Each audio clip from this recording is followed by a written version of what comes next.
கார்த்திக், இன்னைக்கு நம்ம விருந்தினர் பக்கம் செக்மெண்டோட கெஸ்ட் யாருன்னு சொல்லிடலாமா? சொல்லிடலாம்.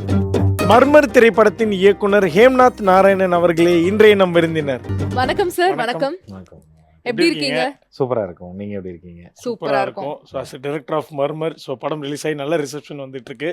ஸோ உங்களுக்கு என்ன மாதிரியான கமெண்ட்ஸ் அண்ட் ரிசப்ஷன் கிடைச்சிட்டு இருக்கு? போய் படம்லாம் பார்த்தீங்களா ஃபர்ஸ்ட் டே ஃபர்ஸ்ட் ஷோ? ஆமா, நாங்க ஃபர்ஸ்ட் டே ஃபர்ஸ்ட் ஷோ வந்து ஆர்டிஸ்ட் எல்லாருமே அன்னைக்கு தான் பார்த்தாங்க. அது வரைக்கும் நான் காட்டவே இல்லை. பிகாஸ் படம் வந்து நமக்குள்ள இருக்கிற டீமுக்காக எடுக்கல, மக்களுக்காக தான் எடுத்திருக்கோம். ஸோ அவங்க கூட உட்காந்து பார்க்கலான்றதுனால ஃபர்ஸ்ட் டே ஃபர்ஸ்ட் ஷோ போயிட்டு காசியில் பார்த்தோம். ஸோ எல்லாம் ரொம்ப வார்ம் வெல்கமிங்காக இருந்தது. கமெண்ட்ஸ் பொறுத்த வரைக்கும் மேக்ஸிமம் பாசிட்டிவ் ரிவ்யூஸ் தான் வருது. தேட்டரில் இருக்கும்போது ரொம்ப என்ஜாய் பண்ணிட்டு இருக்கோம். எவ்ரிடே தேட்டர் விசிட்ஸ் போகிறோம். ஆமாம், டேரெக்டாக நீங்களே ஐடிஸ்லாம் பார்த்துருந்தீங்கன்னா தெரிஞ்சிருக்கும். டேரெக்டாக தேட்டர் போகிறோம், அங்கே மக்கள்கிட்ட இன்ட்ராக்ஷன் பண்ணுறோம். ஸோ ரொம்ப happy. First day first show நீங்க வந்து போறீங்க டைரக்டரா, அதுவும் உங்களோட ஃபர்ஸ்ட் மூவி டைரக்டரா நீங்க போறீங்க. ஆடியன்ஸ் எல்லாமே வந்து என்ஜாய் பண்ணிட்டு இருப்பாங்க. அப்படியே வந்து சீட் பக்கத்துல அப்படியே கிரிப்பிங்கா உட்காந்துட்டு இருப்பாங்க. எந்த சீன் அவங்க வந்து என்ஜாய் பண்ணதை பார்த்துட்டு உங்களுக்கு வந்து ரொம்ப சந்தோஷமா இருந்தது? மேக்ஸிமம் இந்த ஜம்ப்ஸ்கேர்ஸ் மூமெண்ட்ஸ் இருக்கு இல்லைங்களா, படத்தில் வந்து ஒரு 12+ ஜம்ப்ஸ்கேர்ஸ் இருக்கு. ஸோ அந்த ஒரு சுச்சுவேஷன்ஸ்லாம் வந்து எதிர்பார்க்காத டைமில் தான் திடீர்னு வரும். ஆக்சுவலாக எப்படி நம்ம ஸ்க்ரீன் பிளே ஒர்க் பண்ணியிருக்கோம்னா, அவங்க எதிர்பார்த்துட்டே இருக்கும்போது வராது, எப்போ அவங்க எதிர்பார்க்க மாட்டாங்களோ அப்போ வந்துடும். ஸோ அதனால ஒரு பேங்கிங் நடக்கும். அது நடக்கும்போது பயத்தை தாண்டி ஒரு பயத்தை அதை கண்ட்ரோல் பண்ணுறதுக்காக சிரிக்க ஆரம்பிச்சிருவாங்க. ஸோ அந்த மாதிரி ஒரு மூமெண்ட்லாம் போயிட்டு இருந்தது. அது ஒரு நல்ல சவுண்ட் தேட்டரில் எல்லா ஜம்ப்ஸ்கேர்ஸுமே ஒர்க் ஆகும், அதில் டவுட்டே கிடையாது. ஏன்னா எல்லா டிஃப்ரெண்ட் டைப் தேட்டர்ஸ்லையும் பார்த்துட்டோம். ஸோ எந்தெந்த தேட்டரில் கொஞ்சம் கம்மியாக இருக்குது, எந்த தேட்டரில் சவுண்ட் ரொம்ப சூப்பராக இருக்குது, அது எல்லாமே நல்லா தெரிஞ்சிச்சு. பட் ஷுவராக சொல்லணும்னா 100% நாங்கள் என்ன ஒர்க் பண்ணோமோ அது எல்லா தேட்டர்லேயும் வரல. ஆமாம், வரல. ஏன்னா சில தேட்டரில் மட்டும்தான் அந்த ஒரு சவுண்ட் சிஸ்டம்ஸ் இருக்கும் பட்சம் அது நல்லாவே என்ஜாய் பண்ணுறாங்க.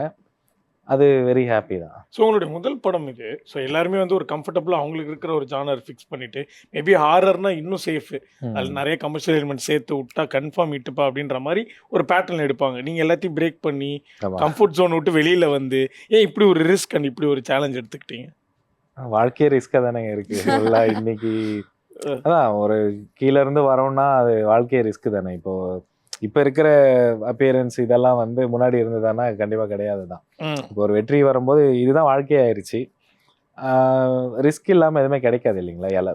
ஒரு நார்மல் ட்ராமா ஃபிலிம் எடுக்கனாலும் அதுவும் ரிஸ்க் தான். அது ப்ரொடியூசருக்கு பெரிய ரிஸ்க்கு, ஒரு டேரக்டருக்கு பெரிய ரிஸ்க்கு, அதில் நடிக்கிற ஆக்டர்ஸ்க்கு ரிஸ்க்கு, அதில் ஒர்க் பண்ணுற டெக்னீஷியன்ஸ்க்கு ரிஸ்க்கு. பட் இது வந்து கொஞ்சம் எக்ஸ்ட்ரா ரிஸ்க்குன்னு வேணால் சொல்லிக்கலாம். ஏன்னா ஃபவுண்ட் ஃபுட்டேஜ் ஃபார்மேட் வந்து எல்லாருக்கும் அவ்வளோ ஈஸியாக கனெக்ட் ஆகிடுமான்னு தெரியாது. அண்ட் மோரோவர் நான் ஃபஸ்ட்டு ஒரு சேலஞ்சாக ஒன்று யோசிச்சு வச்சுருந்தேன், ட்ரெய்லரே விடக்கூடாது படத்துக்கு அப்படின்னு நினச்சிட்டு இருந்தேன். அதுக்கப்புறம் நான் கொஞ்சம் லேட்டராக ரியலைஸ் பண்ணேன், இந்த படத்தோட ஃபுட்டேஜ் இப்படி தான் இருக்குன்ட்டு முன்னாடி சொல்லிடுறது நல்லது. இல்லைனா மேபி அந்த எக்ஸ்பெக்டேஷன்ஸோடு வந்து அது இல்லாமல் வேறு மாதிரி இருக்கும்போது அவங்க ஒரு அஃபென்ஸ் ஆகிடுவாங்கன்ற ஒரு விஷயம் யோசித்தேன். அதனால தான் சரி ட்ரெய்லர் விடலாம் அப்படின்ட்டு ட்ரெய்லர் விட்டது. அதை தாண்டி ப்ரிவியூ ஷோ போட்டோம். முதல்ல படம் வந்து எந்த அளவுக்கு நல்லா இருக்குன்ட்டு எனக்கு தெரிஞ்சுக்கணுன்ற ஒரு இடம் வந்துருச்சு. ஏன்னா நான் அத்தனை வாட்டி படத்தை பார்த்து எனக்கு அந்த சேச்சுரேஷனே முடிஞ்சுது. ஸோ அப்போ ரேண்டமாக பப்ளிக் ஒரு 140 மெம்பர்ஸை கூப்பிட்டு ப்ரிவியூ போட்டிருந்தோம். அந்த ப்ரிவியூ பார்த்தீங்கன்னா பயங்கரமாக ரெஸ்பான்ஸ் வந்தது. சரி ஓகே, அந்த அவங்களோட எக்ஸ்ப்ரெஷன்ஸும் ரெக்கார்ட் பண்ணுறதுக்காக நாங்கள் கேமரா வச்சுருந்தோம். ஏன்னா எங்களுக்கு அப்போ தான் அந்த படத்தோட வேல்யூ என்னன்னு நமக்கும் தெரியும். அதுக்கப்புறம் தான் அதை ரிலீஸ்க்கே ரெடி பண்ண முடியும். ஸோ பார்க்கும்போது பயங்கரமாக இருந்தது. ஓகே, அந்த ரியாக்ஷன்ஸ் வச்சு ஒரு ட்ரெய்லர் விடலான்ட்டு செகண்ட் ட்ரெய்லர் விட்டோம். அதுவும் நீங்கள் பார்த்துருப்பீங்க. சரி ஓகே, இதுக்கப்புறம் படம் இட்ஸ் சேஃப் டு ரிலீஸ்ன்ற ஒரு ஃபீல் வந்தது.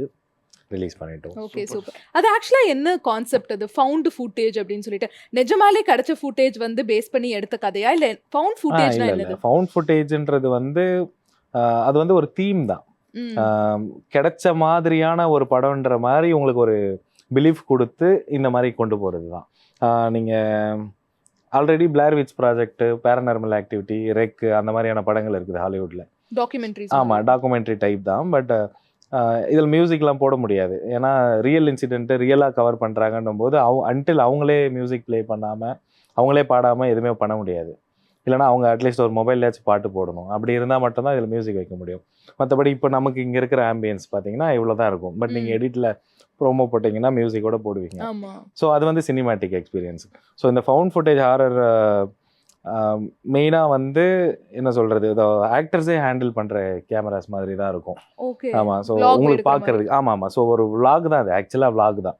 இப்போது ஆல்ரெடி நிறைய யூடியூப் சேனல்ஸ்லாம் கூட இருக்குது போல். நான் இந்த மாதிரி அமானுஷ்யமான இடத்துக்குலாம் போயிட்டு நிஜமாவே அங்கே பேய் இருக்கான்னு பார்க்கறதுக்கு ரெக்கார்ட் பண்ணுறாங்கன்ற மாதிரி.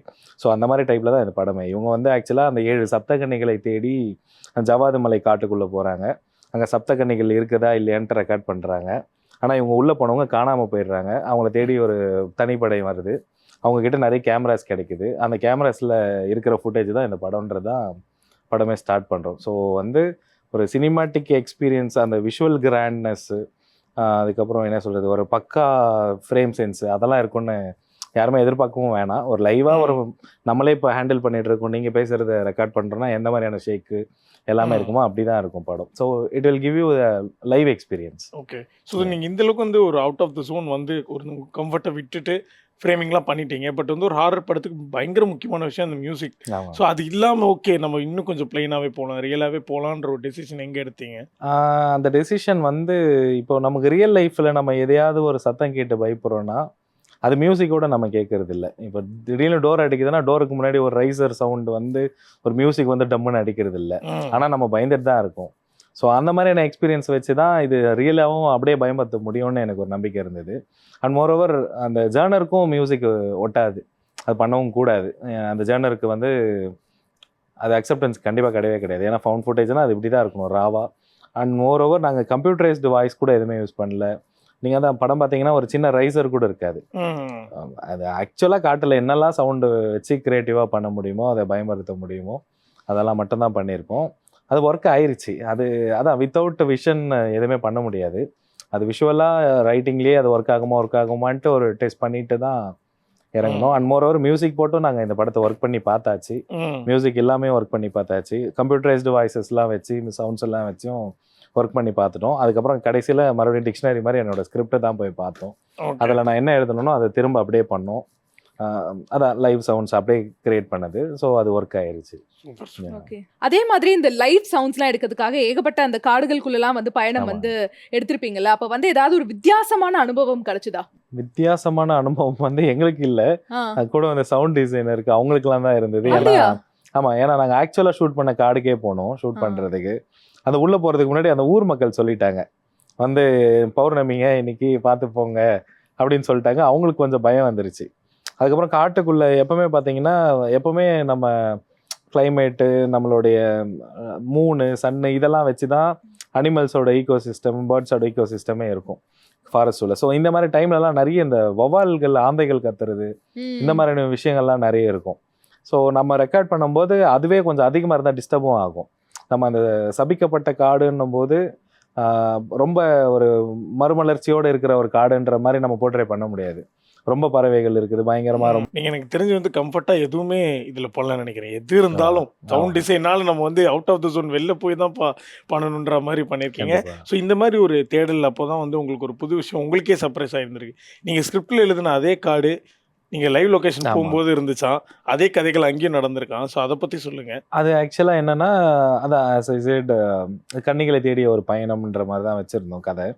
ஸோ அப்படி இருக்கும்போது நாங்கள் அந்த காட்டுக்கு லொக்கேஷன் தேடி போகும்போதே நான் ஊட்டி, கொடைக்கானல்லாம் பார்த்துட்டு இருந்தேன். அங்கே எல்லாமே கம்ஃபர்டபுளாக அமையல. அதுவும் இல்லாமல் அந்த அனிமல்ஸோட நடமாட்டம் கொஞ்சம் அதிகமாக இருக்குது, அதனால் சேஃப் கிடையாதுன்ற ஒரு ஃபீல் இருந்தது. அதுக்கப்புறம் சரி நம்ம ஊர் சைடு, நான் ஆக்சுவலாக திருவண்ணாமலை சைடு தான். ஸோ நம்ம ஊர்லேயே ஒரு காடு இருக்குது, அங்கே போய் பார்க்கலான்ட்டு போனால் அங்கே மேக்ஸிமம் வந்து எல்லாமே ஒரு ஜாகிரஃபியே வந்து ஒரு ஸ்லோப்பாக தான் இருந்தது. ஸோ அந்த இடத்துல கம்ஃபர்டபுளாக ஒரு டென்ட் போட்டு கூட ஒர்க் பண்ண முடியாது, ஃப்ரேம் கரெக்டாக வைக்க முடியாது. அப்படின்னு இருக்கும்போது நாங்கள் தேடிகிட்டே இருந்தோம். அது காலையில் ஆரம்பித்து ஈவினிங் 6 மணி ஆயிடுச்சு. அப்போ பார்க்கும்போது ஒரே ஒரு ஒத்தடி பாதை மட்டும் போச்சு. எல்லோரும் கிளம்பிடல, நாளைக்கு வந்து பார்க்கலான்ற ஒரு ஃபீல்கே வந்துட்டாங்க. அந்த ஒத்தையடியை பார்த்த உடனே சரி ஓகே இங்கே போய் பார்க்கலாம் அப்படின்னு தோணுது. எல்லாரும் இல்லை இருட்டிருச்சு பயமாக இருக்கும், வேணான்னு சொன்னாங்க. இல்லை போகலான்ட்டு அப்போ டார்ச்செல்லாம் நான் ஆல்ரெடி வாங்கி வச்சுருந்தேன். இந்த படத்துக்கு இந்த டார்ச் தான் யூஸ் பண்ண போகிறோம், ஏன்னா அது ஒரு 4.5 hours வரைக்கும் சார்ஜ் நிற்கும். ஸோ டெக்னிக்கலியும் வந்து அந்த டார்ச் வந்து அவ்வளோ நேரம் எரியுதுன்றதுக்கான ப்ரூஃப் இருக்கணும். ஸோ அதனால் அதை வாங்கி வச்சுருந்ததுனால அந்த நைட்லேயே பார்க்க போகலாம், பிடிச்சிச்சின்னா பண்ணிடலான்ட்டு தான் நாங்கள் காட்டுக்குள்ளே ஒரு 1 hour நடந்து அப்படியே போயிட்டே இருந்தோம். இங்கே இந்த சீன் பண்ணலாம் அப்படின்ட்டு தோணிகிட்டே வந்தது. அப்படியே அங்கங்கே ஊர் ஆளுங்க கிட்ட சொன்னோன்னே அவங்க அங்கே ஒரு ஸ்டிக்கு நட்டுட்டாங்க, இங்கே இதெல்லாம் தான் எடுக்க போகிறோன்ட்டு. ஸோ எடுத்துட்டு அங்கே போயிட்டு எல்லாமே ஃபிக்ஸ் பண்ணிட்டோம். கன்னிகளோட குளம், காடு எல்லாமே ஃபிக்ஸ் பண்ணிட்டு வரோம். அதுக்கப்புறம் ஃபர்ஸ்ட் நாள் ஷூட் போகிறோம். போகும்போது ஊர் மக்கள் எல்லாம் ஒன்று சேர்ந்து வந்துட்டாங்க. இந்த ஊருக்குள்ளே காட்டுக்குள்ளே செப்பல்லாம் போடக்கூடாது, நான்வெஜ் எல்லாம் சாப்பிடக்கூடாது அப்படின்ட்டு ஒரு பிரச்சனை. எல்லாரும் செப்பல் கட்ட சொல்கிறாங்க. இங்கே யாருக்கும் பழக்கமும் இல்லை. நான் நடந்துருவேன், நான் ஊர் சைட்லேருந்து வந்தவன் தான். பட் மற்றவங்களுக்கு அந்த பழக்கமே கிடையாது. அது ரொம்ப ஒரு பெரிய இஷ்யூஸாக போயிட்டே இருந்தது. ஸோ போயிட்டே இருக்கும்போது நம்ம கேமரா டீம்லேருந்து ஒரு அசிஸ்டண்ட் வந்து ஒரு மரத்துக்கடியில் போயிட்டு நின்னார், சாஞ்சி அந்த செப்பலோட. போய் நின்ன உடனே ஊர் மக்கள் எல்லாம் ஒரு மாதிரி திட்ட ஆரம்பிச்சிட்டாங்க கெட்ட வார்த்தையில். சொல்லி திட்டினோடனே ஏங்க இப்படி சொல்கிறீங்க அப்படின்னு கேட்கும்போது, இது நீங்கள் தெய்வங்கள் இருக்கிற மரம், தெய்வங்கள் இருக்கிற காடு அப்படின்னு சொன்னாங்க. நான் அதுக்கப்புறம் கேட்டேன், என்ன தெய்வங்க இருக்கீங்க அப்படின்ட்டு கேட்கும்போது, கன்னிகள் அப்படின்னு சொன்ன உடனே அள்ளு விட்டுருச்சு. இது கன்னிகளா, என்னங்க சொல்கிறீங்க அப்படின்னும் போது, ஆமாம் இது காலங்காலமாக இது கன்னிகள்லாம் இருக்கிற காடு, அந்த மரத்தில் தான் வருவாங்க அப்படின்லாம் சொன்னாங்க. சரி ஓகே, இது எல்லார்ட்டையும் சொல்லக்கூடாது, சொன்னால் பயந்துருவாங்கன்றதுல அப்போ ஒரு 5-6 பேர் தான் இருந்தோம். நாங்கள் எங்களுக்குள்ளே மூடி மறைச்சிக்கிட்டு ஷூட்டை ப்ராக்ரஸ் பண்ணி போயிட்டுருக்குது. ஸோ ஒரு டைம்லலாம் பார்த்தீங்கன்னா நம்ம படத்தோட கன்னிகள் வந்து ஒரு டிசைன் பண்ணியிருப்போம், இப்படி தான் லுக்கு வேணும்ன்ட்டு. அது எனக்கு மட்டும் தான் தெரியும், நான் யாருக்கும் சொல்லவே இல்லை. சொல்லாமல் வச்சுட்டே இருந்தேன். ஏன்னா நான் லாஸ்ட் மினிட் வரைக்கும் அது வேறு என்ன இன்னும் இம்ப்ரூவ் பண்ணலாமா அப்படின்னு யோசிச்சுட்டே இருக்கும்போது, அதனால் நான் யாருக்கிட்டையும் சொல்லலை அதை. அப்படி இருக்கும்போது ஒரு 4வது 5வது நாள்லாம் வந்து பார்த்திங்கன்னா மேக்கப் ஆர்டிஸ்ட் வந்து ஒரு மாதிரி ஃபீவர் வந்துருச்சு அவருக்கு, பயந்துட்டு 3 நாள் லீவ் கேட்டார். சரி நானும் கொடுத்துட்டேன், உங்கள் அசிஸ்டன்ஸ் கொடுங்க நான் பார்த்துக்கிறேன்ட்டு. முடிஞ்சுட்டு அவர் திரும்ப வராரு. அவர் திரும்ப வரும்போது ஒரு மரம் மட்டும் அவர் பார்க்கவே மாட்டார், மரத்தை மேலேயே பார்க்க மாட்டார். ஸோ அந்த மாதிரி இருக்கும்போது அவர் சொல்லிட்டே இருந்தார், நான் இந்த மரத்தை மட்டும் பார்க்கவே மாட்டேன்னு சொல்லிட்டே இருந்தார். நானும் அந்த ஷூட்டோட ப்ரெஷர்லாம் அதை என்னன்னு கேட்டுக்கல. போயிட்டு அதை முடிச்சுட்டு காரில் போகும்போது, ஏன் அந்த மரத்தை பார்க்க மாட்டேன்னு சொல்கிறீங்கன்னு கேட்கும்போது அவர் சொல்கிறாரு, நான் இந்த மாதிரி ஒரு உருவத்தை ஒன்று பார்த்தேன், அது என்னை பார்த்து சிரிச்சுது அப்படின்ற மாதிரி சொல்கிறாரு. சரி எந்த மாதிரி உருவம்னு கேட்கும்போது, நான் கன்னிகளுக்கு என்ன ஸ்கெட்ச் பண்ணி வச்சுருந்தனோ அதை அப்படியே சொல்கிறாரு. Oh my God, literally shock. எனக்கு அந்த பிலீவ் அதெல்லாம் சுத்தமாக கிடையாது. இது சொன்ன உடனே எனக்கே ஒரு மாதிரி ஆயிடுச்சு, கூஸ் பம்ப்ஸ் ஆயிடுச்சு. என்னடா இது, ஒரு நிமிஷம் ஜர்க்காச்சா? கண்டிப்பா ஆச்சு. என்னடா சொல்றாரு இவரு அப்படின்ட்டு நான் அப்புறம் அவர்கிட்ட கேட்கறேன், இதுதானா பாருங்கன்ட்டு போட்டோ எடுத்து காட்டுறேன். அவர் சடன் பிரேக் அடிச்சு கத்திட்டாரு அவரு. என்ன நீங்க இது வரைஞ்சு வச்சிருக்கீங்க, நீங்க பாத்தீங்களான்ட்டு. இல்ல நீங்க தான் ஏவி விட்டதுன்னு நினைச்சிருப்பாரு. ஸோ அந்த மாதிரி ஒரு விஷயம் வந்து, ஸோ அந்த காட்டுக்குள்ள எப்பவுமே யாருக்காவது ஏதாவது ஃபீவர் வந்துட்டே இருக்கும், ஏதாவது ஆயிடும். இப்போ நம்ம படத்துல ஒரு காலில் ஆணை குத்துற மாதிரி ஒரு சீன் வரும், அந்த சீன் எடுக்கும்போது எனக்கு ஆணை குத்திருச்சு.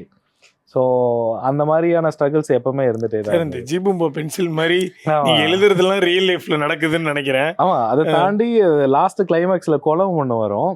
அந்த குளத்துல நாங்கள் ஷூட் பண்றதுக்காக எல்லாம் பிளான் பண்ணி அந்த குளத்தெல்லாம் கிளீன் பண்ணி பக்காவா ரெடி பண்ணிட்டு அன்னைக்கு போறோம். ஊர் மக்கள் யாரோ சொல்லிட்டாங்க 2 நாள் முன்னாடி தான் அங்க ஒருத்தன் விழுந்து செத்து போயிட்டான்ட்டு. சொன்ன உடனே அந்த ஆர்டிஸ்டுங்க எல்லாம் அங்க உள்ள இறங்கவே இல்லை. இறங்காம நாங்களும் ஒரு 4 மணி நேரமா கேட்டுட்டு இருக்கோம், கால் ஷீட் போதுங்க இன்னைக்கோட ஷூட் முடிச்சாக்கணும் அப்படின்ட்டு கேட்டுட்டு இருக்கோம். யாருமே இறங்காம அதுக்கப்புறம் நாங்களே இறங்கிலாம் காமிச்சு எல்லாம் எங்க ஏடிஸ் எல்லாம் தண்ணி உள்ள இறங்கிட்டாங்க. உள்ள இறங்கி ஒன்றும் இல்லைங்க சேஃப் தான் சொல்லிட்டு அதுக்கப்புறம் இறக்கி அதெல்லாம் முடிச்சோம். அதுவும் அப்படியே கன்னிகள் குளம். ஸோ எங்களோட கதையில என்னெல்லாம் இருக்குதோ அது எல்லாமே அந்த ஊர்ல இருக்கு. நீங்க என்ன பண்ணுங்க, ஒரு பேப்பர் பென் எடுத்து எங்களை பத்தி நல்லதா ஒரு 4 வார்த்தை எழுதுங்க. அது கண்டிப்பா லைஃப்ல நடக்குதான் நாங்களும் பார்க்கணும். ப்ளீஸ், எழுதுறது எல்லாமே ரியல் லைஃப்ல ஒரு பெரிய ஸ்கெட்ச் பங்களா போடணும். பங்களா, காரு, ஒரு 5000 ஸ்கொயர் ஃபீட் பங்களா போட்டு. எனக்கு என்னன்னா, நீங்க இந்த மாதிரி ஒரு ஹாரர் ஃபிலிம்ல இது ஒரு ஃபிக்ஷனல் கதையா, ஒரு டைரக்டர் கதை எழுதுறாரு, ஸ்பாட்டுக்கு போறாரு, அங்க அவர் எழுதின கதை நடக்குதுன்றதே ஒரு நல்ல கதையா இருக்கு. அது அது என்ன சொல்றது, அது ரியலைஸ் பண்றதுக்குள்ள வேலையும் பார்க்கணும், அதை யோசிச்சுட்டு இருந்தாலும் வேலை கேட்டுரும். அந்த மாதிரி ஒரு சுச்சுவேஷன்ல எல்லாம் முடிச்சுட்டு வந்துதான் அந்த லாஸ்ட் நாள் தான் ஐயோ என்னடா பண்ணியிருக்கோம் நம்மன்ற ஒரு ஃபீலே வந்தது. ஸோ அதுக்கேற்ற மாதிரி அந்த படம், அதான் எல்லாமே ஒரு படத்தோடைய கதையும் அதுவே ஆர்டிஸ்ட் தேடிக்கும், அதுவே லொகேஷன் தேடிக்கும்னு சொல்லுவாங்க. அதுதான் ஆக்சுவலா நடந்தது. பயங்கர தீர்க்கதர்ஷியா இருந்திருக்கீங்க நீங்க. சின்ன வயசுல வந்து உங்க ஊர்ல வந்து கேட்ட கதைகள் தான் வந்து இதுக்கு வந்து பயங்கரமா ஹெல்ப் பண்ணிருக்கா? ஆமா, கண்டிப்பா. ஸோ அந்த கதை என்னன்னா, சின்ன வயசுல ஃபிஷிங் ரொம்ப பிடிக்கும் எனக்கு. ஸோ அதனால ஃப்ரெண்ட்ஸோட எங்கள் ஊரில் கிரிக்கெட் விளையாடுற கிரவுண்டு பக்கத்தில் ஒரு என்ன சொல்கிறது, ஒரு ரயில்வே ட்ராக் இருக்கும். அதை தாண்டி போனால் ஒரு குளம் இருக்கும். அந்த குளத்தில் மீன் பிடிக்கலான்ட்டு போனோம். பிடிக்கும்போது நிறைய மீன் வந்தது, எல்லாம் பிடிச்சிட்டே இருந்தோம். என்னடா இந்த குளத்தில் அவ்வளோ மீன் இருக்குதுன்ட்டு டெய்லி தான் பொழுப்பு எங்களுக்கு. அந்த சம்மர் லீவ் வந்துருச்சுன்னா மீன் பிடிக்க போகலாம். அதை பிடிச்சிட்டு வந்து சுட்டு சாப்பிட்றது, இதே பொழப்பாக வச்சுட்டு இருந்தோம். ஒரு நாள் யாரோ ஒரு பக்கத்தில் இருக்கிற ஒரு கழனிக்காரர் பார்த்துட்டு எங்கள் வீட்டில் சொல்லிட்டாங்க. அதுக்கப்புறம் வீட்டுக்கு போனால் சரியான அடி விழுது. என்ன அடிக்கிறாங்கன்னு என் ஃப்ரெண்டு சேர்த்து விழுது அவனுக்கும். இது அவங்க வீட்டிலலாம் ஆமாம் என்னையாச்சும் அடித்தாங்க, அவனெல்லாம் மிதிச்சாங்க. ஸோ அந்த மாதிரி ஒரு சுச்சுவேஷனு.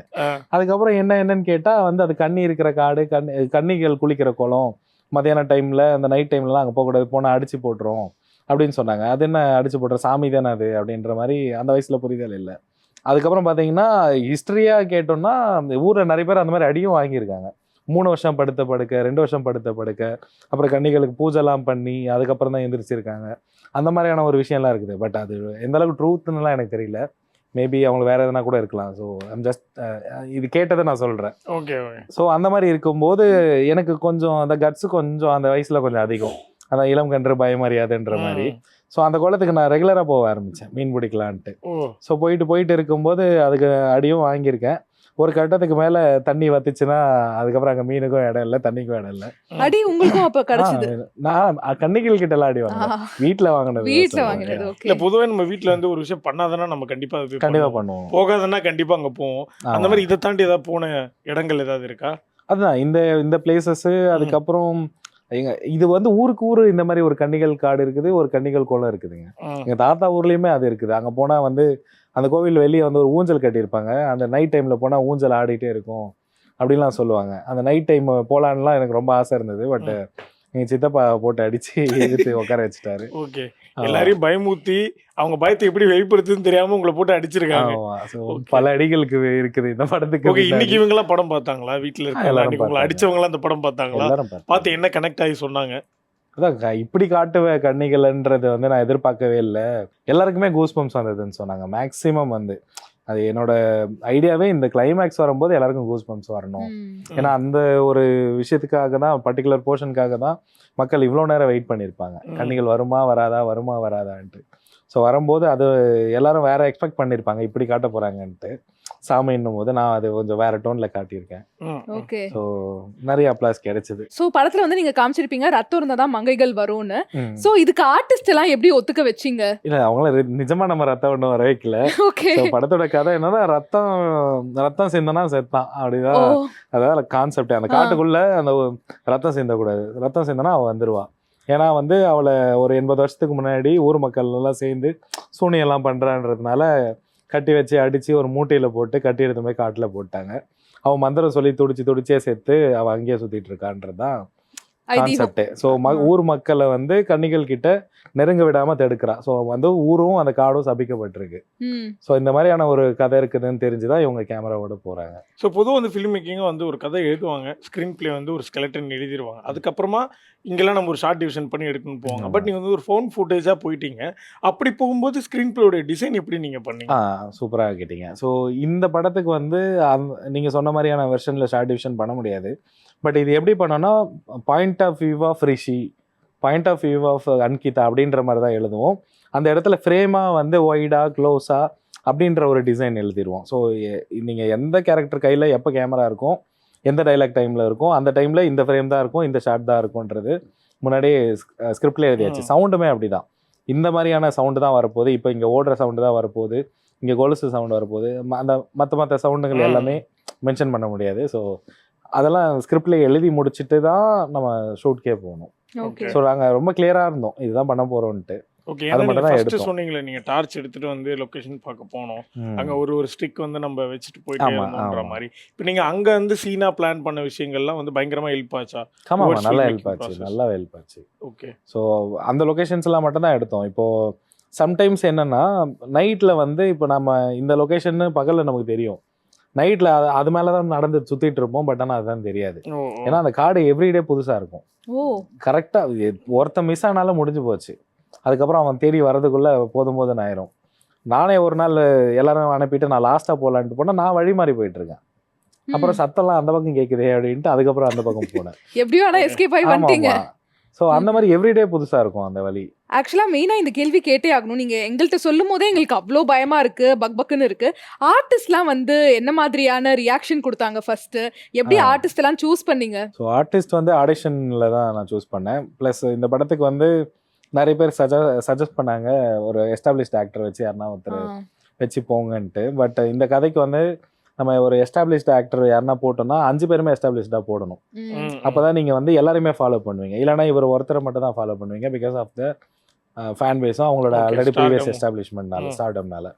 ஸோ அந்த ஒரு சுச்சுவேஷனால நியூ ஃபேஸ் தான் வேணுன்றதுல நான் தெளிவாகவே இருந்தேன். சரி அதனால ஆடிஷன் பண்ணலான்ட்டு அப்படி டிஓபி ரெஃபரலில் கொஞ்சம் பேர், அதுக்கப்புறம் ஃப்ரெண்ட் ரெஃபரலில் அப்படிலாம் வந்தாங்க. ஸோ அதில் ஃபில்டர் பண்ணி தான் இவங்கள வச்சோம். அதை தாண்டி கார்டு இவ்வளோ பயங்கரமாக இருக்கும், இப்படி தான் இருக்கும்ன்றதெல்லாம் அவங்களுக்கு தெரியவும் தெரியாது. நான் என்ன பண்ணுவேன்னா என்ன எடுக்க போகிறேன்னு கூட சொல்ல மாட்டேன். யாருக்குமே தெரியாது. கதையோட அவுட்லைன் மட்டும் தான் தெரியும், உள்ளே இருக்கிற சீன் தெரியாது யாருக்கும். ஸோ அந்த இடத்துல கூப்பிட்டு போயிட்டு நாங்கள் கேமரா பிடிங்க நடங்கன்னு சொல்லிடுவேன். Okay. அவ்வளோதான். அவங்க போய் தான் ஆகணும். அவங்களோட நிஜமான பயமே தெரியும். நிஜமான பயம். ஏன்னா அங்கங்கே ஏதோ ஓடுற சவுண்டெல்லாம் கேட்கும். அதுக்கப்புறம் இன்னும் வாக்கி டாக்கிலலாம் இருக்கும்போது பார்த்தீங்கன்னா அவங்கவுங்க புலம்புறதெல்லாம் கேட்கும். ஏதோ சம்திங் பிட்மீன்லாம் பேசுவாங்க. ஸோ அந்த ஒரு பயம் எங்களுக்கு ரொம்ப இருந்துகிட்டே இருந்தது. ஏதாவது வெயிலுக்கு பூச்சிகள் பாம்புகள்லாம் வெளியே வந்து கடிச்சிருமோன்ற ஒரு பயம் தான் இருந்தது. ஸோ அந்த மாதிரி இருக்கும்போது ஆர்டிஸ்ட் எல்லாம் வந்து பர்ஃபார்மன்ஸ்லாம் அதுவே லைவ்லேயே கிடச்சிட்டே இருந்தது. ஸோ நம்மளோட வேலை ஷார்ட்ஸ் கரெக்டாக இருக்கா, ஓகே நம்ம மீட்ரு கரெக்டாக இருக்கா, நல்லா பிளான் பண்ணி எல்லாரும் இங்க கூட்டிட்டு போயிட்டு ஆமாம். ப்ளஸ் அவங்க இந்த மாதிரியான அட்மாஸ்பியருக்கு எக்ஸ்போஸும் ஆனதில்லை. அதுவும் பகலில் காடுக்கு எல்லாருமே போயிருக்காங்க, ஆனால் நைட்டில் போயிருக்காங்க. அதுதான் விஷயமே. ஸோ அது எல்லாமே நல்லா ஹெல்ப்ஃபுல்லாக இருந்தது. இப்போ இந்த நாள் நான் இங்கே தான் எடுக்க போகிறேன்னு யாருக்கும் தெரியாது. ஓகே, எனக்கு மட்டும் தான் தெரியும் நான் இங்கே எடுக்க போகிறேன்ட்டு. கூட்டு போய் விட்டுருவேன், அவ்வளோதான். அவங்க அவங்களுடைய பர்ஃபார்மன்ஸ் லைவா பண்ணிடுவாங்க. ஸோ அந்த சிங்கிள் ஷாட்லாம் 9 மினிட்ஸ் 10 மினிட்ஸ் சிங்கிள் ஷாட்லாம் ஒரு 10 வாட்டி அங்கங்கே ரிஹர்சல் பண்ணுவோம். இப்போ இங்கேருந்து இது வரைக்கும் கரெக்டாக போகுதுன்னா இங்கே ஸ்டாப் ஆயிருச்சா, இங்கேருந்து மறுபடியும் ஆரம்பிச்சு போவோம். ஸோ அந்த மாதிரி போயிட்டு ஒரு 10 வாட்டி ரிஹர்சல், ஒரு ஹாஃப் நைட் அதுக்கு போயிடும். அதுக்கப்புறம் ஆரம்பிச்சோன்னா ஒரு 4-5 டேக்கில் முடிச்சிருவாங்க. சிலதெல்லாம் 18 டேக் 20 டேக் கூட போயிருக்கு சிங்கிள் ஷாட்ஸு. ஓகே. ஸோ அதெல்லாம் டிஓபிக்கு பேக் பெயின்லாம் வந்து கீழே படுத்து ஸ்ட்ரெச்சிங்லாம் பண்ணிட்டு ஓகே மறுபடியும் வந்தாங்க. ஏன்னா நீங்கள் படத்தில் பார்த்தீங்கன்னா A7S3 யூஸ் பண்ணுற மாதிரியான மிரர் ஷாட்டில் காட்டியிருப்போம். பட் ஆனால் யூஸ் பண்ணுறது Arri Alexa. Okay. So literally lens எல்லாம் போட்டு வந்தோன்னா ஒரு 18 to 20 kg வரும். ஸோ அவர் அந்த ஆர்டிஸ்ட் ஹேண்டில் பண்ணுற மாதிரியும் இருக்கணும், இவர் ஹேண்டில் பண்ணணும், ரொம்ப ப்ரொஃபஷ்னலாகவும் தெரியக்கூடாது. ஸோ அந்த மாதிரியான ஒரு கான்ஷியஸில் இருக்கணும். ப்ளஸ் நான் எப்போ வேணால் லெஃப்ட் சொல்லுவேன், ரைட் சொல்லுவேன், லிஃப்ட் அப்புன்னு சொல்லுவேன். அது எல்லாத்துக்குமே ப்ரிப்பேராக இருக்கணும். பின்னாடி இருக்கிற கூட்டமும் அதுக்கேற்ற மாதிரி ஓடணும். யாரும் கேமராவில் மாட்டிக்கூடாது, இல்லைன்னா காமெடி ஆயிரும், ஒளிஞ்சிட்டு இருக்கிற லட்சணத்தை வரன்ற மாதிரி. ஸோ அதெல்லாம் நல்லா ரொம்ப இன்ட்ரெஸ்டிங்கான ஜேர்னி எங்களுக்கு இந்த படமே. நிறைய கற்றுக்கிட்டேன். இப்போ நீங்கள் சொன்னீங்களே உங்களுக்கு உங்கள் ஏடி டீமுக்காக இருக்கட்டும் இல்லை ஆக்டர்ஸ்க்கு வந்து இந்த மாதிரி ஒரு ஹாண்டிங் எக்ஸ்பீரியன்ஸ் நடந்துச்சுன்னு, கூட இந்த பஸ் டிரைவருக்கு அப்படி ஒன்று நடந்துச்சா? அந்த ஒரு விஷயம். ஆமாம், அது பஸ் டிரைவர் வந்து ஃபஸ்ட்டு நாள் நாங்கள் ஃபாரஸ்ட் போகிறோம். அந்த ஆஃப் ரோடில் அவர் தைரியமாக இறங்கிட்டவர் பஸ்ஸை ஏற்ற முடியல, அதோட சுத்தமாக ஏற்ற முடியல. பயங்கரமான ஸ்லோ பண்ணுறதுனால கல்லெல்லாம் பறக்குது, டயர் தான் சுற்றுதே தவிர ஏற்றவே முடியல. அப்புறம் டிராக்டர்லாம் வர வச்சு அதுக்கப்புறம் கட்டி தான் இழுத்தாங்க. அதுக்கப்புறம் அவர் சொல்லிட்டார் நாளையிலேருந்து நான் வேலைக்கு வரல அப்படின்ட்டாரு. ஸோ அதுக்கப்புறம் இல்லைங்க நீங்கள் தான் வந்து அவனை கமிட் பண்ணிட்டீங்க, வேறு இந்த நேரத்தில் நாங்கள் தேடவும் முடியாது, ஸோ வாங்க அப்படின்ட்டு கெஞ்சி கூத்தாடி அதுக்கப்புறம் அவரை வர வச்சிட்டோம். சரி, அப்புறம் அவர் சொன்னார் நீங்கள் ஷூட்லாம் முடிச்சுட்டு நீங்கள் மேலே வந்துடுங்க காரில், அதுக்கப்புறம் மெயின் ரோட்ல இருந்து நான் கூட்டிகிட்டு போகிறேன் அப்படின்னு சொல்லிட்டார். சரிங்க ஓகே அப்படின்ட்டு விட்டோம். அவர் அந்த மெயின் ரோடு அதை விட பயமாக இருக்கும் பார்க்கறதுக்கு, நல்லா வளைஞ்சு இந்த சைடும் ஃபுல்லாக பெரிய பெரிய மரங்கள், இந்த சைடும் இருக்கும். ஸோ அவர் இருந்தார். முதல் நாள் நைட் அவர் அந்த நைட் ஷூட் போகிறதுனால அவர் நைட்டில் பஸ்ஸில் படுத்துட்டு இருப்பார். பஸ்ஸு உள்ளே யாரோ நடக்கிற மாதிரியே சத்தம் கேட்டுகிட்டே இருந்ததான். ஸோ சத்தம் கேட்டுகிட்டே இருக்கும்போது அவர் எந்திரிச்சு பார்த்துருக்காரு. சரி ஏதோ பிரம்ம அப்படின்னு நினச்சிக்கிட்டு விட்டுட்டுருக்காரு. அதுக்கப்புறம் இந்த கண்ணாடியில் வந்து டொக்குன்னு தட்டுற மாதிரியான சத்தம்லாம் கேட்டுகிட்டே இருந்திருக்கு அவருக்கு. அதெல்லாம் பார்த்துட்டு அப்பவும் கண்டுக்கல. ஏன்னா கிராமத்து ஆளுங்க, அவங்களுக்கு ஆல்ரெடி கொஞ்சம் தைரியம் இருக்கும். ஸோ அதையும் மீறிட்டு அந்த ஃபர்ஸ்ட் நாள்லாம் போயிடுச்சு. அதுக்கப்புறம் இந்த செகண்ட் நாள் நாங்கள் அதே மாதிரி போகிறோம். ஈவினிங் காட்டுக்குள்ளே நாங்கள் போயிடுறோம், அவங்க பஸ் மேலே நிற்கிறாங்க. இந்த நைட் டைம் என்ன ஆயிருக்குதுன்னா டோரே திறந்துட்டு இருக்குது, அவங்களோட பஸ்ஸோட டோரு திறந்த உடனே அவருக்கு பயமாயிட்டு இருக்குது. மறுபடியும் கூட்டிகிட்டு வந்து படுத்துட்டு இருக்காரு. நல்லா ஓடுற சத்தம்லாம் கேட்டுச்சான். கொஞ்ச நேரத்தில் கழுத்துலாம் இருக்கிற மாதிரி ஒரு ஃபீல் பண்ணியிருக்காரு. அதுக்கப்புறம் கண்ணு திறந்தா ஏதோ பயங்கரமான கருப்பு உருவமா, இவர் ஏதோ சாமி பேரெல்லாம் சொல்லி கத்தினோடனே ஏதோ போயிருச்சு அப்படின்ற மாதிரி ஒரு பஸ்ஸை எடுத்துகிட்டு போயிட்டு வேற ஒரு கோவில் அடியில் விட்டார், ஒரு 4 கிலோமீட்டர் தள்ளி. ஸோ விட்டுட்டு இந்த கதைலாம் எங்களுக்கு தெரியாது. நாங்கள் வரும்போது பஸ் இல்லை, அதான் எங்களோட கதை. என்னடா பஸ்ஸு காணும், எப்படா போகிறதுன்ட்டு பார்த்தா எங்கேயுமே இல்லை. அதுக்கப்புறம் ஊர் ஆளுங்க கிட்ட சொல்லி ஊர் ஆளுங்க எல்லாம் நடந்து தான் வந்தோம். வந்துட்டு பைக் எடுத்துகிட்டு வரதுக்கு அவங்க ஒரு 4 கிலோமீட்டர் நடந்து ஓடணும். அதுக்கு ஓடி அவங்க ஒரு பைக் எடுத்துகிட்டு வந்து கொடுத்தாங்க, இந்தாங்க சார் ஓட்டுங்கன்ட்டு. அந்த பைக்கில் பார்த்தா 2 சைடு பிரேக்கே காணும், கால் தான் பிரேக் நமக்கு. ஸோ அந்த மாதிரி ஒரு ஸ்கூட்டி அது. அதை எப்படி அந்த ஹில் ஸ்டேஷனில் ஓட்டுறாங்கன்னு தெரியல. அதை எடுத்துகிட்டு அந்த டைமில் தேடி போனால் அவர் கோவில் அடியில் நல்லா பட்டையை போட்டு படுத்துட்டு இருக்காரு. போயிட்டு டென்ஷன் ஆகிட்டு நானும் கத்திட்டு இருந்தேன். அதுக்கப்புறம் அந்த மறுநாள் தான் என்கிட்ட சொல்கிறது, இந்த மாதிரி ஒன்று நடந்துச்சு சார் அப்படின்ட்டு. அப்படிங்களாங்க, சரிங்கன்ட்டு இனிமேல் நான் அங்கே தான் இருப்பேன், இல்லைனா வேலைக்கு வரலன்னே சொல்லிட்டாரு. சரி ஓகே, வாக்கி டாக்கி வந்து ஒரு 6 கிலோமீட்டர் கவரேஜ் பண்ணுறத 12 கிலோமீட்டருக்கு கவரேஜ் பண்ணுற மாதிரி எடுத்துக்கிட்டோம். அவர் அங்கே அந்த கோவில்லே தான் இருப்பார், நாங்கள் கூப்பிட்ட அப்புறம் வருவார். ஓகே, பட் ஆனால் ஒர்க்குக்கெலாம் வந்தார், கடைசி வரைக்கும் இருந்தார். கொஞ்சம் அவைவா மட்டும் இருந்தார். ஆமாம், இவர் கூட சேரக்கூடாதுன்னு மட்டும் இருந்தார். கஷ்டம் என்னவோ தெரியல, விட்டும் போக முடியல, இருக்கவும் முடியலன்ற. எனக்கு தெரிஞ்சு இந்த எக்ஸ்பீரியன்ஸ்ல உங்களுக்கு ஒரு பார்ட் 2 கதை கிடைச்சிருச்சுன்னு நினைக்கிறேன். பஸ் இல்லையேவா ஃபுல் படம். நல்ல ஆப்ஷன் தான். அதே மாதிரி இந்த பஸ் டிரைவருக்கும் இந்த மாதிரி ஹாண்டிங்கான ஒரு அனுபவம் கிடைச்சிருக்கு, மேக்கப் ஆர்டிஸ்ட்க்கும் கிடைச்சிருக்கு. உங்களுக்கு கிடைக்கலையா சார் இந்த மாதிரி நிஜமாலே ஹாண்டிங்கான ஒரு விஷயம்? எனக்கு மட்டும் தான் கிடைக்கல, தெரியல, மேபி என்னோட பார்வை மானிட்டர்ல மட்டுமே இருந்ததுனால எதுவும் இல்லையான்னு தெரியல. பட் இருந்திருந்தாலும் நல்லது தான், ஒரு 2 சீன் அடிச்சுட்டு போகலான்னு கேட்டிருப்பேன் ஆக்சுவலா. ஸோ அந்த மாதிரி எனக்கு எதுவும் எக்ஸ்பீரியன்ஸ் ஆகல. பட் என்ன தவிர எல்லாருக்குமே இருக்கு. பயங்கர தைரியசாலியாவும் இருந்திருக்கீங்க. தைரியம் இல்ல, படத்து மேல இருக்கிற ஒரு பயம் தான், வேற ஒண்ணும் கிடையாது. நல்லா வரணும் அந்த மைண்ட் செட். ஆமா. ஓகே. ஸோ நீங்க வந்து பேசும்போது அட்ரஸ் பண்ணியிருந்தீங்க, இந்த படத்துல வந்து நம்ம யாராவது ஒரு ஸ்டார் கேஸ்ட் போட்டா மீதி இருக்கிற ஒரு 4-5 பேருமே ஒரு ஸ்டார் கேஸ்டா நம்ம போடணும், அதனால நீங்க சூஸ் பண்ண ஆக்டர்ஸ் நீங்க பயங்கர ஹாப்பின்னு சொன்னீங்க. ஸோ அந்த லீட் ஆக்டர்ஸ் பத்தி சொல்லுங்க. எல்லாருமே ரொம்ப நல்லா பெர்ஃபார்ம் பண்ணியிருந்தாங்க. பட் அவங்களுக்குமே தெரிஞ்சிருக்காது இது இவ்வளோ கஷ்டமா இருக்கு போகுதுன்னு. ஏன்னா உள்ள போயிட்டோன்னா ஒரு எக்ஸாஜரேட்டடான ஒர்க் இருக்கும். நம்ம இப்போது இந்த சீனை எடுக்க ஆரம்பிச்சிட்டோம்னா அது சிங்கிள் ஷாட்டாக இருக்கும் பட்சம், சேம் ஃப்ரேமாக இருக்கும் பட்சம், அது அன்றைக்கி முடிச்சே ஆகணும். முடிக்கலைன்னா நாளைக்கு வந்து திரும்ப அதே ஃப்ரேம் வைக்கவே முடியாது. ஸோ அந்த மாதிரி ஒரு சுச்சுவேஷன் இருக்கும்போது எல்லோரும் ரொம்ப எக்ஸ்ட்ரா டைம் தான் ஒர்க் பண்ணோம். இப்போ போயிட்டு 7 o'clock night evening first frame start ஆகுதுன்னா அது வெடிஞ்சு சூரியன் எட்டி பார்க்குற வரைக்கும் போய் தான் ஆகணும். அது வரைக்கும் போயிட்டே இருக்கும். அதை தாண்டி உடனே போகணுன்னா ட்ராவல் பண்ணி போகிறதுக்கு 3 மணி நேரம் ஆயிடும். அதுக்கப்புறம் தூங்கினோன்னா படுக்கிறது வரைக்கும் தான் அந்த ஞாபகம் இருக்கும். அதுக்கப்புறம் உடனே வெடிஞ்சிடும். மறுபடியும் ஷூட்டுக்கு கிளம்புனா எல்லோரும் ஓடுங்கன்ட்டு எல்லாம் ஒரு வேளை அந்த மாதிரி தான் சாப்பிட்ருப்பாங்க. எல்லோரும் நிறைய ரொம்ப டெடிக்கேட்டடாக ஒர்க் பண்ணி எல்லாருமே வெயிட் லாஸ் ஆகிட்டாங்க, இன்க்ளூடிங் மீ. இப்போ ஓரளவுக்கு திரும்ப என்ன சொல்கிறது, ஆக்சுவலாக நான் ரொம்ப லீனாக இருப்பேன் முன்னாடிலாம். நான் திரும்ப மசில் பல்க் பண்ணிவிட்டு மறுபடியும் குறைக்கலான்னு நினைக்கும் போது கொரோனா ஸ்டார்ட் ஆச்சு. அதுக்கப்புறம் திரும்ப குறைக்கவே முடியல. இப்போ தான் மறுபடியும் குறைப்பேன்னு நினைக்கிறேன். ஸோ அந்த மாதிரி நேச்சுரலாகவே எல்லாருக்கும் குறைய ஆரம்பிச்சது. எல்லாம் அவங்க வீட்டுக்கு போனால் எல்லாரும் இடம் தான் திட்டிருப்பாங்க ஆக்சுவலாக. ஸோ அந்த மாதிரி ஒரு சுச்சுவேஷனில் மெல்வின், ரிஷி, அவனுக்குலாம் தமிழே தெரியாது ரிஷி வந்து அந்த கேரக்டருக்கு. ஸோ ஃபுல்லாக அவரே தான் டப் பண்ண வச்சோம். நல்லா தமிழ் புரிஞ்சு வச்சு நிறைய நாள்லாம் please I will go back to பாம்பேலாம் கேட்டிருக்கான். ஸோ அந்த அளவுக்கு சாகடிச்சு ரொம்ப டார்ச்சர் பண்ணியிருக்கேன். யாரையும் விடவே மாட்டேன். எனக்கு வர வரைக்கும் ரொம்ப டார்ச்சர்.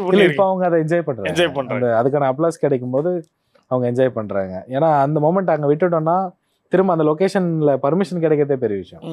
அந்த மாதிரி ஒரு சுச்சுவேஷன்ல கிடைக்கும் போது அதை மேக்ஸிமம் யூட்டிலைஸ் பண்ணிக்கணும்னு நினைச்சேன். ஸோ எல்லாருமே அவங்களோட வேலையை சூப்பராக பண்ணாங்க. ஆக்சுவலாக வந்து இது ஃபுல் அண்ட் ஃபுல் நைட்டில் தானே நீங்கள் எடுத்தீங்க. பாவம் ஆர்டிஸ்ட்லாம் நீங்கள் சொல்லும் போதே தெரியுது, தமிழ் தெரியாத பசங்களே பயந்துருக்காங்க, பஸ் டிரைவர் பயந்துருக்காங்க, மேக்கப் ஆர்டிஸ்ட்லாம் பயந்துருக்காங்க. நீங்கள் ஏன் காலையில் வந்து ஷூட் பண்ணிவிட்டு, டெக்னாலஜி தான் இப்போ பயங்கர அட்வான்ஸ் ஆகிடுச்சு, அது அப்படியே நீங்கள் நைட் எஃபெக்டாக காமிச்சிருக்கலாமே, ஏன் வந்து நைட்டு தான் எடுக்கணும்னு எடுத்திருக்கீங்க? இல்லை, அது உங்களுக்கு அவ்வளோ ஆர்கானிக்காக தெரியாது. அண்ட் மோரோவர் ஏதாவது ஃபிலிம் ஃபெஸ்டிவல் போகிறோன்னா கூட இந்த மாதிரியான பாயிண்ட்ஸ்லாம் நோட் பண்ணுவாங்க. இந்த ஜானருக்கு அவங்க உண்மையாக இருந்திருக்காங்களா அப்படின்ற ஒரு விஷயம். அதை தாண்டி உங்களுக்கு அந்த லைவ் கொடுக்கவே முடியாது. பகலில் எடுத்து டே ஃபார் நைட்டாக மாற்றுறதெல்லாம் வந்து அவ்வளோ ஆர்கானிக்காக தெரியவும் தெரியாது. அண்ட் மோரோவர் நம்ம டார்ச் யூஸ் பண்ணுறோம். டார்ச் யூஸ் பண்ணும்போது அதோட ஃப்ளோவே வந்து உங்களுக்கு நைட்டில் மட்டும் தான் கிடைக்கும், அதோட பாயிண்ட்டே சொல்கிறேன். ஸோ நம்ம பகலில் வச்சுட்டு அடிச்சுட்டு இருந்தாலும் அதுக்கு நான் ஒரு சிஜி ஒர்க் பண்ணணும். ஸோ அந்த மாதிரியான இஷ்யூஸ் எல்லாம் இருக்குது இல்லைங்களா. ஸோ லைவாக போகிறது எப்பவுமே பெட்டர். இயற்கை இருக்குது நமக்கு, நம்ம எதுக்கு செயற்கைன்ற மாதிரி தான். Super sir. ஜவாது மலைக்குள்ளே போய் நீங்கள் எழுதின கதையை ரியல் ஆக்கிட்டு வந்திருக்கீங்க. அங்கேருந்து நிறைய கதைகள் சேகரிச்சுட்டு வந்திருக்கீங்க. ஸோ பார்ட் 2 விரைவில் வரும்ன்றது எதிர்பார்க்கப்படுது. வர்மருடைய ஃபர்ஸ்ட் பார்ட் மாதிரி நீங்கள் எடுக்கக்கூடிய அடுத்தடுத்த படங்களும் சூப்பர் டூப்பர் ஹிட் ஆகணும்னு எங்கள் டீம் சார்பாக பெரிய வாழ்த்துக்கள் தெரிவிச்சுக்கிறோம். Thank you so much. தேங்க்யூ.